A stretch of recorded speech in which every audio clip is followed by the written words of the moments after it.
Bonjour, nous allons résumer le Tanya du 14 Tammuz 5780. Donc hier, nous avons fini le Tanya avec une question, puisqu'il est écrit qu'un homme qui est chayav karet, il ne dépassait pas les 50 ans, et un homme qui est chayav mita et mide shamaim, alors un homme qui est passible de mort, d'après le ministre du ciel, il ne passait pas les 60 ans.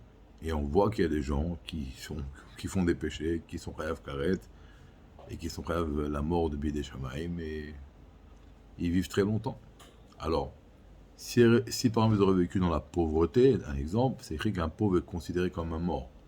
Mais on voit que c'est des gens qui vivent très bien, dans la prospérité, dans la paisibilité.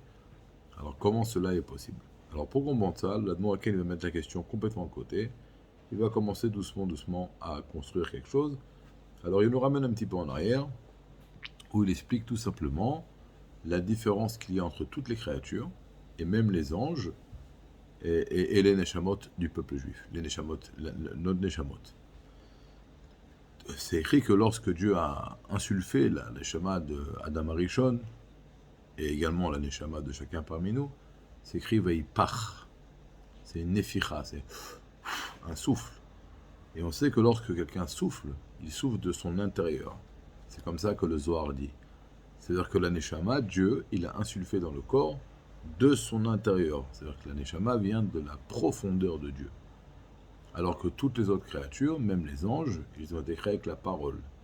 Alors dans les deux, il y a ce qu'on appelle un Evel, une force qui sort, mais dans la parole, c'est beaucoup plus superficiel.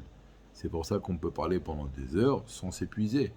Alors que lorsqu'on va, par exemple, gonfler quelque chose, un ballon, on va investir beaucoup de force.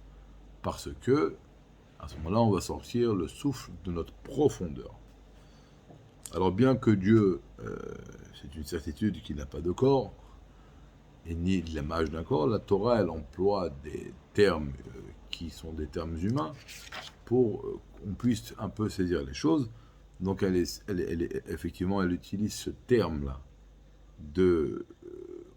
ça vient de la profondeur de Dieu, du souffle, pour dire que de la même façon que lorsqu'un homme souffle, il souffle de sa profondeur. Alors on vient tous de la profondeur d'Akadosh Baruch. Maintenant, il dit que donc, après qu'on a compris ça, ça va être long.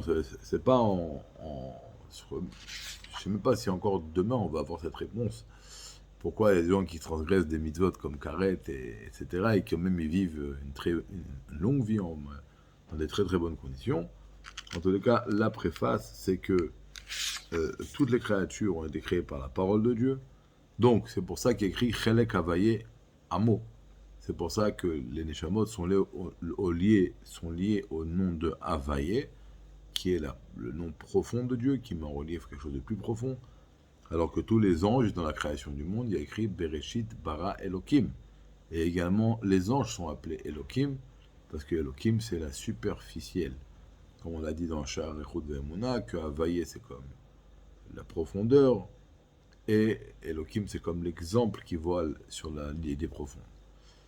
Voilà, donc on continuera demain, Bezrat Hashem, une très bonne journée.